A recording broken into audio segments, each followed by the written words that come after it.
जो मेन मुद्दा होता है इंसानों का वो है मन को अपने वश में करना। तो मन को वश में कब कर सकते हो? जब आप पूजा पाठ कर रहे हो, ध्यान लगा रहे हो। आपको नेपाल से ज़्यादा बाहर के लोग देखने को मिल जाएंगे। नेपाल के लोग जो हैं बहुत कम देखने को मिलेंगे। लेकिन सब इस मंदिर की सबसे खूबसूरत चीज़ दिखा रहा हूँ आपको। कहते हैं ना पशुओं के देवता। देखो ये जो है आपको बहुत पुरानी मंदिर है, कम से कम 600-700। यह बताने के बाद ड्रीम पूरा हो गया। कहते हैं ना कि यहाँ पे वही आ सकता है जिसको। तो आप सभी को गुड मॉर्निंग। और यहाँ का जो सुबह देखो कितना खूबसूरत है, बड़ा प्यार लग रहा है। आप देख सकते हो यहाँ पे सब जगह, मतलब कि ना ही ज़्यादा ठंड है और ना ही ज़्यादा धूप है, तो बड़े लग रहा है अभी। लेकिन 10 बजे 12 बजे के बाद तो धूप और ज़्यादा हो जाएगी। मंदिर जाने का उधर से? हाँ, मंदिर जाने को उधर से। तो फाइनली हम लोग अभी पशुपतिनाथ मंदिर का द्वार पे पहुंच चुके हैं, आप देख सकते हो। और भाई कैसी एक्साइटमेंट हो रही है? फाइनली आप यहाँ पे आ रहे हो। हाँ, यह बताने के बाद ड्रीम पूरा हो गया। कहते हैं ना कि यहाँ पे वही आ सकता है जिसको हमारे महादेव बुलाते हैं। तो फाइनली हमें बुला चुके हैं कि ये हमारे लिए बहुत सौभाग्य की बात है और बहुत बड़ी बात है। तो अभी चलते हैं, आपको अंदर दर्शन कराते हैं। और पहले एंट्री गेट आपको दिखाते हैं कि आपको ही पता रहेगा, जब भी आप आओगे तो आपको पता रहेगा कि एंट्री कहाँ से करनी है। यहाँ से एंट्री गेट है और बहुत सारे श्रद्धालु यहाँ से आते जाते हैं। और मैं दिखा रहा था कल आपको रात में जो है वो वहाँ पे है, वहाँ पे भी आप रह सकते हो। बहुत सस्ते में आपको रहने खाने का वहाँ व्यवस्था हो जाती है। हालांकि शायद वाईफाई वहाँ ना मिले आपको, तो लेकिन रहने खाने का व्यवस्था बहुत सस्ते में आपको वहाँ पे हो जाता है। लेकिन हम लोगों को वाईफाई चाहिए था, इसलिए हम लोग यहाँ पे होटल रेंट पे लिए थे। बाकी अगर आपको कम दाम में यहाँ पे विजिट करना है तब आप वहाँ पे रह सकते हो, है ना वहाँ पे। पर रूम अच्छा से देख के, क्योंकि वाईफाई भी नहीं मिलता है यहाँ पर आने के बाद। हाँ, अच्छे से वाईफाई थोड़ा ध्यान देना पड़ता है, स्लो कनेक्शन हो जाता है। तो चलिए, हर हर महादेव। और वादा किया जाता है कि गर्म पानी आएगा, बाद में पता चलता है नहाने समय ले गर्म पानी तो है ये नहीं है। तो हम लोग महादेव का नाम हम लोग एंट्री कर चुके हैं गेट के पास। इस मंदिर की जो मेन बात है, ये जो है आपको बहुत पुरानी मंदिर है, कम से कम 600-700 साल पुरानी मंदिर आपको ये देखने को मिल जाएगी।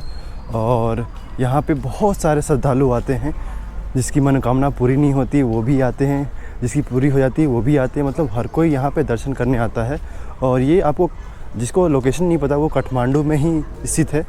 ये मंदिर जो है पशुपतिनाथ है, जितने भी पशु हैं उनके भगवान माने जाते हैं, इसलिए इसका नाम जो है पशुपतिनाथ रखा गया है। और ये यूनेस्को के लिस्ट में मेन माना जाता है। तो समझ लीजिए कितना, मतलब कितना प्रसिद्ध मंदिर है ये, और बहुत पौराणिक मंदिर है ये नेपाल का। अब 500-600 साल, समझ रहे हो, बहुत पुरानी मंदिर। ये अंदर का दृश्य देख लो, बहुत शांत है, बहुत शांति है। मतलब कि अब समझ लो यहाँ पे बंदर वगैरह से देखो, सब कुछ यहाँ पे आपको देखने को मिल जाएगा, देख रहे हो। और शाम का समय है 7 बजे, खास करके आरती होती है, वो तो हम लोग मिस कर गए। क्यों इतनी पुरानी मंदिर है ये और क्यों इतना प्रसिद्ध माना जाता है इसे, तो आपको भी दिखाएंगे तो भी आपको पता चलेगा कि हाँ भाई क्यों माना जाता है। हालांकि ये महादेव का सबसे पुराना मंदिर तो नहीं, लेकिन प्रसिद्ध में से एक माना जाता है। तो फाइनली हम लोग प्रवेश कर चुके हैं अंदर तक, और हम अंदर जा रहे हैं अभी दर्शन करने। हम लोग प्रसाद ले चुके हैं, आप देख सकते हो यहाँ पे प्रसाद है हमारा।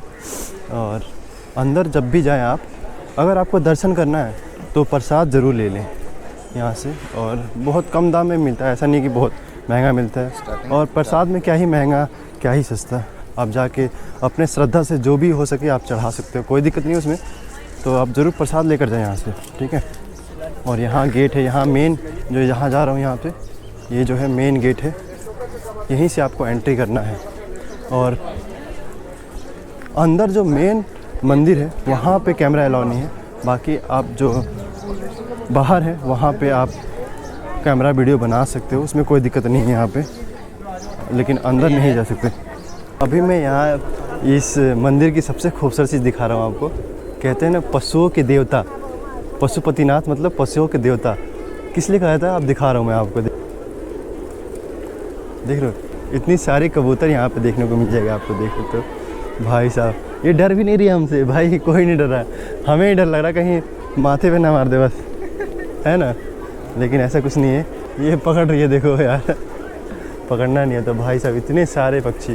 तो और माहौल जो है ना बहुत, मतलब कि जो आपका मन मुग्ध करने वाला ये माहौल है, बड़ी शांति है और अंदर आने के बाद एक अलग ही एनर्जी आपको देखने को मिलता है। और मैं आपको बता दूं कि यहाँ पे सिर्फ नेपाल लोग ही नहीं आते, आपको नेपाल से ज़्यादा बाहर के लोग देखने को मिल जाएंगे। नेपाल के लोग जो हैं बहुत कम देखने को मिलेंगे, लेकिन सबसे ज़्यादा जो लोग हैं वो बाहर के ही लोग यहाँ पे आपको देखने को मिल जाएंगे, क्योंकि इतनी श्रद्धालु जो भरी होती है वो बाहर की ही भरी होती है। यहाँ तो ऑलमोस्ट सारे लोग आते ही हैं, सबको जानकारी है, सबको पता ही है, इसीलिए जो मेन श्रद्धालु है ना वो बाहर के ही हैं, यहाँ के बहुत कम। अगर यहाँ पे 10% है तो बाहर के 90% है, मतलब बाहर मतलब इंडिया से लोग आते हैं यहाँ पे दर्शन करने और भारी तादाद में आते हैं लोग।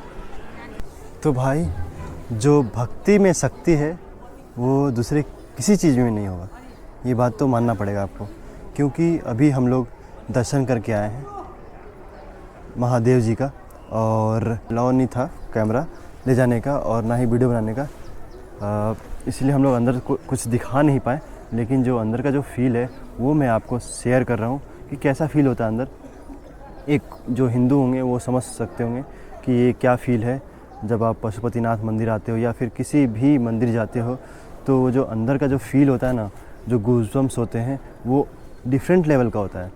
तो चाहे वो किसी भी धर्म में हो, चाहे आप मुस्लिम हो, क्रिश्चियन हो, अगर आप गुरुद्वारा जाते हो, चर्च जाते हो, मस्जिद जाते हो, तो अंदर की जो फीलिंग आती है ना, अंदर जाने के बाद जो एहसास होता है, ऐसा लग रहा है कि हाँ हम उसी के अंदर समाये हुए हैं, वो हमारे ही हैं। तो इस तरीके का फ़ील आता है वहाँ पे, और मतलब मैं बता नहीं सकता, पहली बार समझ लो कि यहाँ पे आया हूँ और जो मेरे गूज़बम्स आए ना, सच में मैं महादेव जी का साक्षात दर्शन कर रहा हूँ ऐसा लग रहा था। तो आप बताइए आपको कैसा फ़ील हुआ? बहुत अच्छा फील हुआ हमको यहाँ पे दर्शन करके। चलो, तो दोनों आदमी का दर्शन हो गया है, एकदम माइंड रिलैक्स हो गया है दर्शन करने सही के बात बाद। है। जो मन की शांति होती है ना भाई, वो पूजा पाठ करने से ही आता है। चाहे आप किसी भी धर्म हो, अलग अलग धर्म के जो भी है अपने तरीके से पूजा पाठ करें, लेकिन जो मन की शांति होती है बस उसी में ही आती है। अब दूसरी चीज़ में आप मन की शांति ढूंढोगे तो ऐसा आपको मिलने वाला बिल्कुल भी नहीं है। जब तक आप पूजा नहीं करोगे, पूजा पाठ नहीं करोगे, तब तक मन की शांति नहीं होगी, क्योंकि जो मेन मुद्दा होता है इंसानों का वो है मन को अपने वश में करना। तो मन को वश में कब कर सकते हो? जब आप पूजा पाठ कर रहे हो, ध्यान लगा रहे हो, या फिर अपने भगवान पे भरोसा कर रहे हो, उनका अभिनंदन कर रहे हो, तब आपकी मन की जो है शांति है वो बनी रहती है। ऐसे तो नहीं होता, मतलब ऐसे नॉर्मली तो मन को आप कंट्रोल नहीं कर सकते जब तक आप भक्ति में ना जुड़ो, चाहे वो किसी तरीके से हो, चाहे आप किसी भी धर्म के हो, अपने अपने तरीके से भक्ति में जुड़ो और मन को शांत करो। क्योंकि जब मन शांत होगा तो आपका पूरा शरीर की इंद्रियां जो है वो सारी के सारे शांत होंगे, आपके कंट्रोल में होगा। तो मेन इंसान का तो क्या है, इंसान को क्या है जो है मन को ही शांति मिलना चाहिए, है ना। जब मन की शांति हो गई तो आपकी समझ लो ज़िंदगी की शांति हो गई, ऐसा कुछ माना जाता है। और ये शांति के लिए ऑफ कोर्स आपको आना पड़ेगा मंदिर, वहाँ पे ध्यान लगाना पड़ेगा, आपको दिल से उनकी पूजा करनी पड़ेगी, तब जाकर आपको आपके मन को शांति मिलेगी। पहली बार मैं नेपाली काइंड ऑफ टीका लगाया हूँ ये, और ये महादेव जी का त्रिशूल का है। तो सही रहा, एक्सपीरियंस बहुत अच्छा रहा हमारा यहाँ पे। एक्सपीरियंस क्या कहूँ, ये जो एक दर्शन है भगवान का, जो हमने दर्शन किया है, ऐसा लग रहा है साक्षात हमने भगवान जी को देखा है। तो इस बात की बहुत ज़्यादा खुशी है और मन को मतलब समझ लो बहुत शांति मिली है।